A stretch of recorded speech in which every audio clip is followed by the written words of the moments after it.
Hello.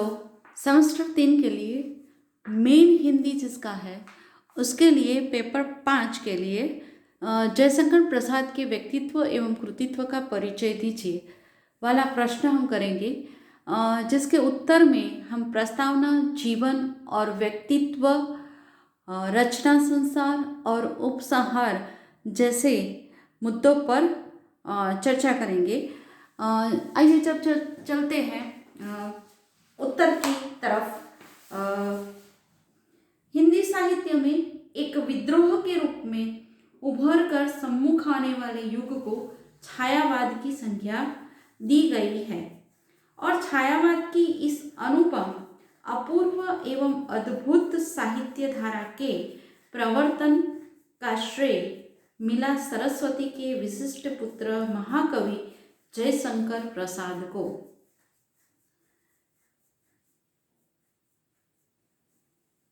अतीत के झरोखों से वर्तमान की स्थितियों एवं समस्याओं को सांस्कृतिक एवं ऐतिहासिक डोर में पिरोकर स्वच्छ रूप से प्रतिष्ठित करने वाले प्रसाद निश्चित ही अलौकिक प्रतिभा के धनी व्यक्ति एवं साहित्यकार थे। काव्य, नाटक, उपन्यास, कहानी एवं निबंध आदि में एक साथ छायावाद की समस्त विभूति को स्वर देकर इस महाकवि ने साहित्याकाश में एक अन्यतम ध्वज लहराया और इसी से कवि प्रसाद की साहित्य विद्या के हर क्षेत्र में एक विशिष्ट पहचान भी बनी। अब हम देखेंगे जयशंकर प्रसाद जीवन और व्यक्तित्व। महाकवि जयशंकर प्रसाद का जन्म काशी के एक समृद्ध एवं संपन्न वैश्य परिवार में माघ शुक्ल दशमी संवत 1846 अर्थात सन 1890 ईस्वी को हुआ था।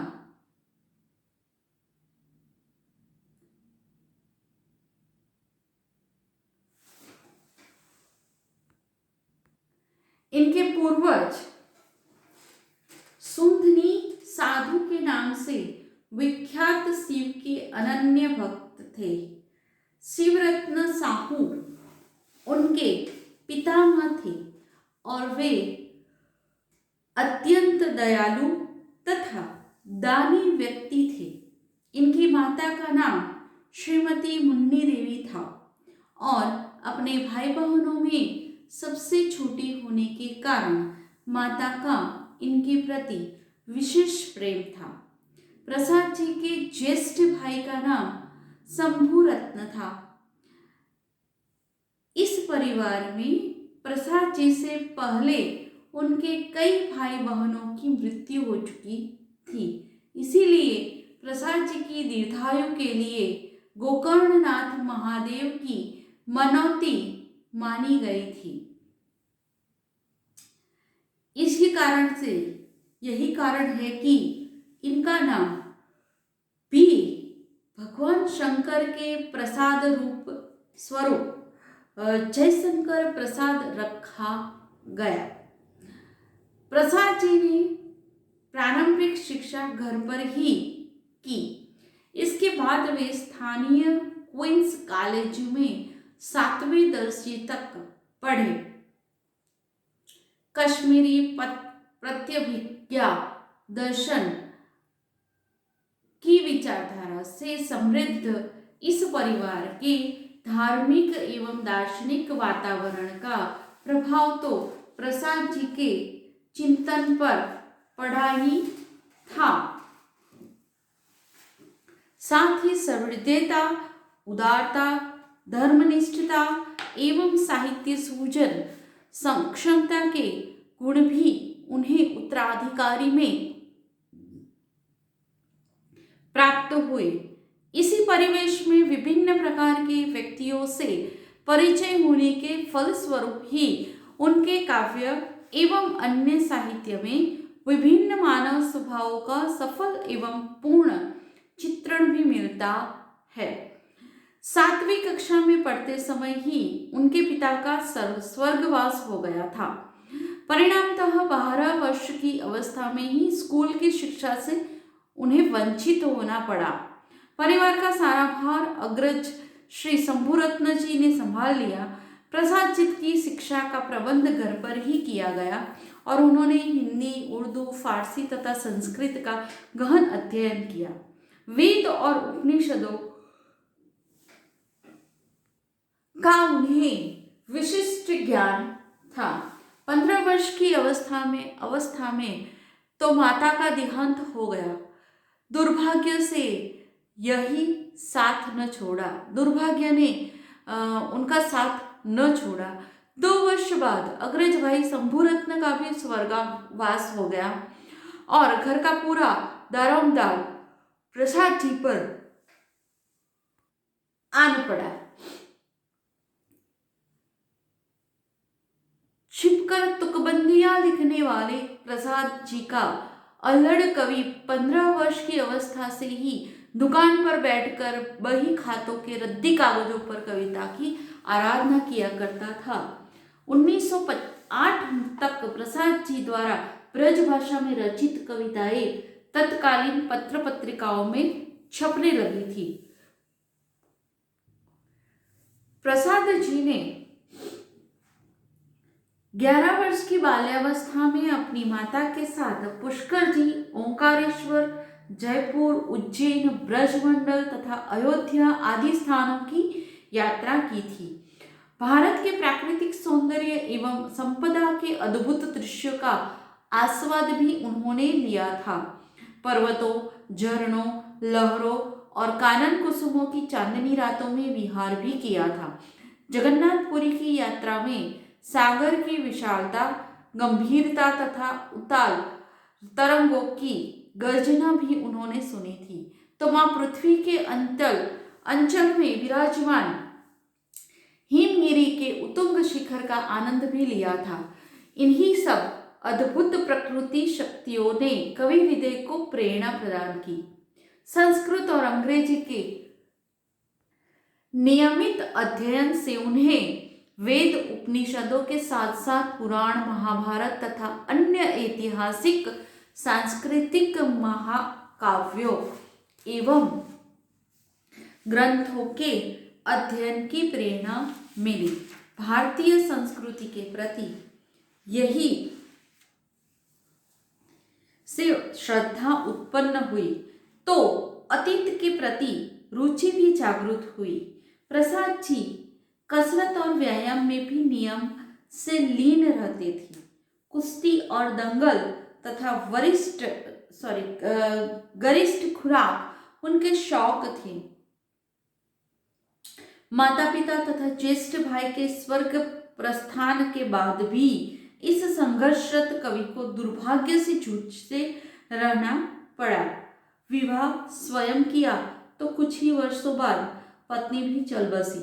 दूसरा विवाह संपन्न हुआ तो पुत्र जन्म पर पत्नी और पुत्र दोनों परलोक सिधार गए। अब कवि हृदय पूर्णतः टूट चुका था। गहरी चोट उनके हृदय पर लगी और वे पारिवारिक जीवन के प्रति निराश से हो गए।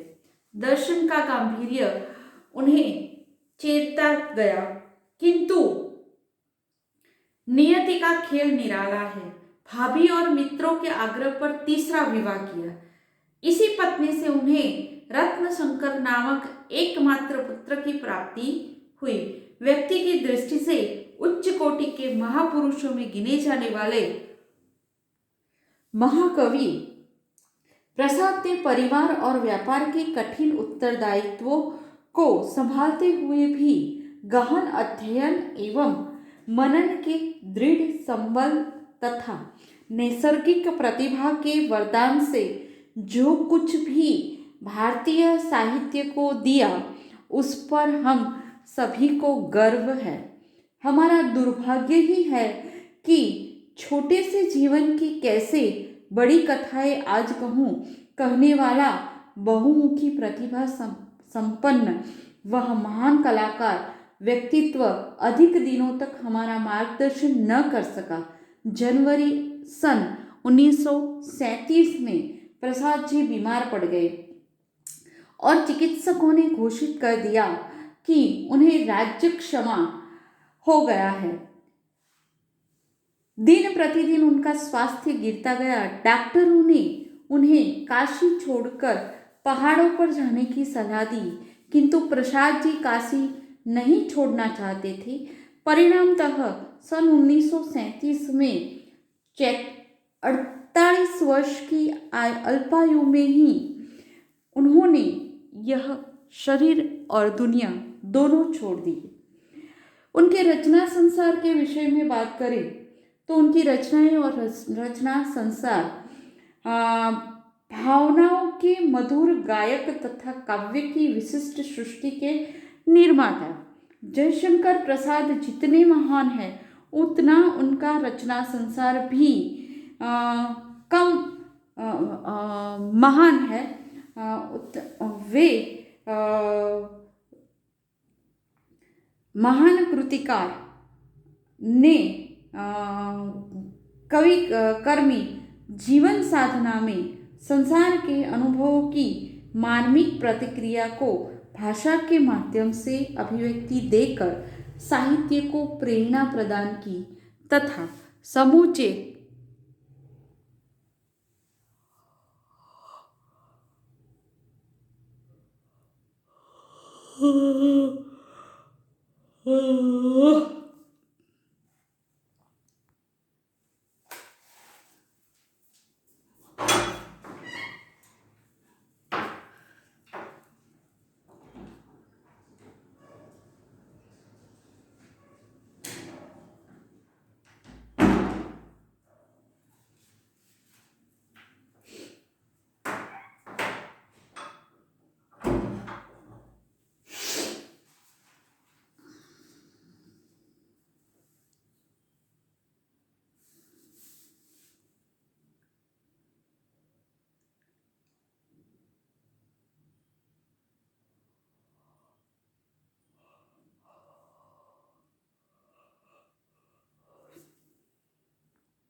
पद्य और गद्य दोनों में ही बराबर अधिकार रखने वाले प्रसाद पूरे हिंदी साहित्य में सबसे अलग दिखाई पड़ते हैं। अपनी व्यक्तित्ववादी रूप में वेदना, करुणा तथा प्रेम दर्शन की अभिव्यक्ति करते हुए प्रसाद एक उच्चतम भावभूमि पर पहुंचते हैं और यही समग्र विश्व का आत्मवाद, आनंदवाद तथा आध्यात्मिकता की मान से परिचय कराते हैं। काव्य रचनाएं चित्राधार, प्रेम पथिक, करुणालय, महाराणा का महत्व, कानन, कुसुम, झरना, आंसू, लहर तथा कामायनी। नाटक सज्जन, कल्याणी परिणय, प्रायश्चित, राज्यश्री, विशाख, अजातशत्रु, जन्मे जय का नाग्यज्ञ, कामना, स्कंदगुप्त, एक घूंट, चंद्रगुप्त तथा ध्रुव स्वामिनी। उपन्यास देखें तो कंकाल, तितली और इरावती जो कि अपूर्ण है। कहानी संग्रह देखें तो छाया, प्रतिध्वनि, आकाशदीप, आंधी और इंद्रजाल। निबंध देखें तो काव्य और कला तथा अन्य निबंध।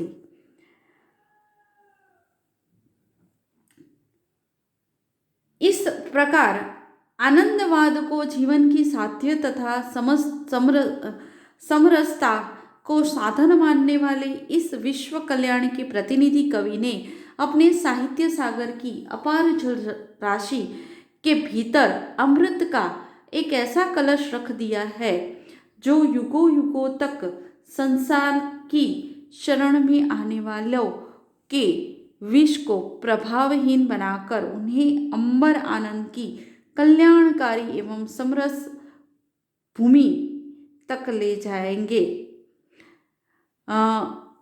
अब उपसंहार के रूप में हम यह कह सकते हैं कि अतीत के झरोखों से वर्तमान की स्थितियों एवं समस्याओं को सांस्कृतिक एवं ऐतिहासिक डोर में पिरोकर स्वच्छंद रूप से प्रतिष्ठित करने वाले प्रसाद अलौकिक प्रतिमा के धनी थे। कविता, नाटक, उपन्यास, कहानी, निबंध आदि विधाओं के माध्यम से प्रसाद ने सामाजिक, सांस्कृतिक एवं ऐतिहासिक तथा राष्ट्रीय चेतना का प्रसार कर वैविध्यमय पृष्ठभूमि में कल्याणकारी साहित्य का सृजन किया है।